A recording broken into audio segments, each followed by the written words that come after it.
plan. No problem, we could have got a payment plan. But instead of responding to me the first week of April, instead of responding to me the first week of April, they ignore us for 4 months and put a sign on our door this past weekend. They ignore us for 4 months and put a sign on our door this past weekend saying we're going to sell these schools if you don't pay our money. We're not going to email you. We're not going to send you a letter in the mail. We're not going to call you. We're going to put a letter on your door that somebody can take and run off with, as somebody did. They took the letter off the high school and sent it to YouTube, the struggle streamers. What if they took the letter off the elementary school? What if they took the letter off the elementary school? What if they took the letter off the elementary school? Brothers and sisters, we need your donation so we can pay this bill. They say we owe $20,000 on the elementary school. They say we owe $20,000 on the high school. They say we owe approximately $20,000 on the elementary school. They say we owe approximately $20,000 on the high school. Our accounts are frozen. Our accounts are frozen. Our accounts are frozen. We need y'all to help us pay this bill. We're going to fight like hell to get our accounts freed up. We're going to fight like hell to get our accounts freed up. But if we don't, y'all got to help us pay this bill and save our school.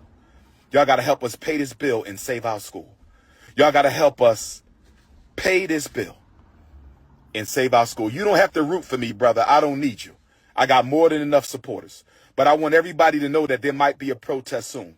We need you to come in from Africa, from Europe, from Australia, from Canada, to come in from all the 50 states and show the city of Wilmington, Delaware. You will not disrespect black people. You will not sabotage black people. You will not discriminate against black people. And you will not try to steal property from black people. This is your big brother, Dr. Umar They standing strong. Leo season. We will not quit. We will not act. Umar Johnson owes the feds around $40,000 in penalties and is probably going to lose that school. It's also why he's asking you guys for so much money every single day. See, if you go to courtconnects.gov and then put in 2 case numbers or put in Frederick Douglass Marcus Garvey Academy, you're going to find 2 very ridiculous citations stating that on one building they owe $17,810.77 and on the other they owe $20,577.45. When I say they, I mean Umar. The trick of it is he's been putting the name down as Frederick Douglass Marcus Garvey RBG International Leadership Academy Inc. But here's the really big kicker. See how that says vacant registration fee? See how that says $15,000? And see how it says $15,000 over here too? Well, if you take a look above my head, you'll see that you receive a new financial penalty every year that this building is vacant, culminating in $5,000 at the 10-year mark.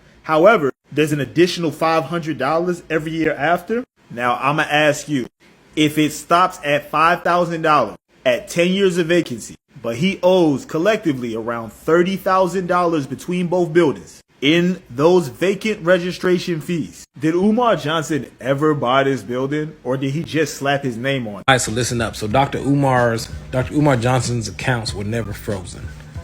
That was a precursor to what's now. Like, he knew that he was going to be facing losing the building weeks ago, probably months ago. I do not believe that the state of Delaware, the city he's in, just put some on his door and didn't notify him properly. If they did that, he would definitely have an argument as to why he should be able to keep it. But he knew his taxes were due. He knew that he couldn't afford it. He knew he had a occupancy violation. And when he started talking about his accounts were frozen, when he looked at it and tried to give his friends some money or something, no, that didn't happen. So this is what has happened overall, though. He bit off more than he can chew. His intentions were good. He really did want to help black boys, I believe.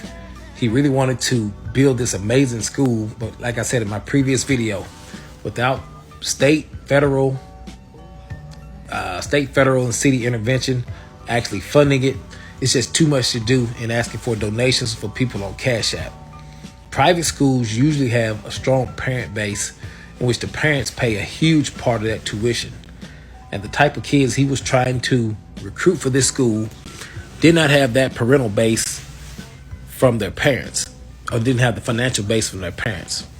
But overall, he should have just bowed out when he realized it couldn't be done and just went online with the school. That would have been much more effective and much more efficient. But operating a full-time school with boys and girls being housed, it's just too much for him to handle. All right? That's what I think. Thanks for listening.